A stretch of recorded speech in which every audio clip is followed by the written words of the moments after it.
బనకచెర్ల ప్రాజెక్టుతో ఏ రాష్ట్రానికి నష్టం లేదన్నారు ఏపీ మంత్రి నిమ్మల రామానాయుడు. బనకచెర్ల ప్రాజెక్టుపైన పవర్ పాయింట్ ప్రెజెంటేషన్ ఇచ్చిన ఆయన రాజకీయాల కోసం ప్రాజెక్టుపై తప్పుడు ఆరోపణలు చేస్తున్నారని విమర్శించారు.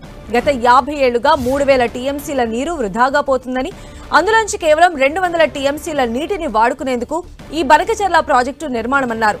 అనుమతులు లేకుండానే ప్రాజెక్టుపైన ముందుకు వెళుతున్నామనడం కరెక్ట్ కాదన్నారు.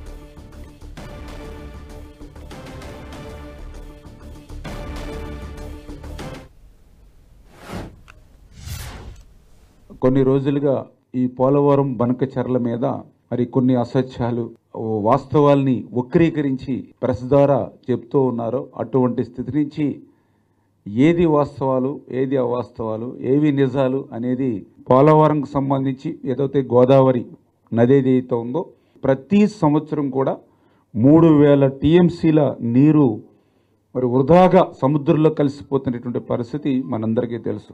ఇది ఏదో ఒక సంవత్సరం కాదు, గత 50 సంవత్సరాల చరిత్ర తీసుకుంటే గోదావరి నది నుంచి వృధాగా 3000 టీఎంసీల నీరు వృధాగా సముద్రంలో కలిసిపోతుంది.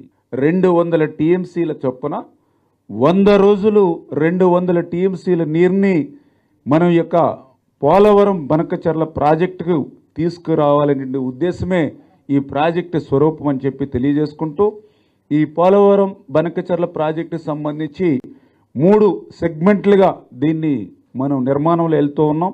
పనుల మీద ఉన్నటువంటి చూస్తే సాంకేతిక అంశాల మీద కంటే కూడా రాజకీయాల మీదే వారి శ్రద్ధ, దృష్టి, తపన కనిపిస్తున్నటువంటి పరిస్థితి అనే విషయాన్ని కూడా ఈ సందర్భంగా తెలియజేసుకుంటూ, అంటే ఆ రాష్ట్రంలో ఉన్నటువంటి అంతర్గత రాజకీయ పోరు కోసం పోలవరం బనకచెర్లను ఉపయోగించుకోవడం ఎంతవరకు సమంజసమో తెలుగు రాష్ట్రం ఆలోచించమని చెప్పేసి కూడా మీ ద్వారా కోరుతున్నానని చెప్పేసి తెలియజేసుకుంటూ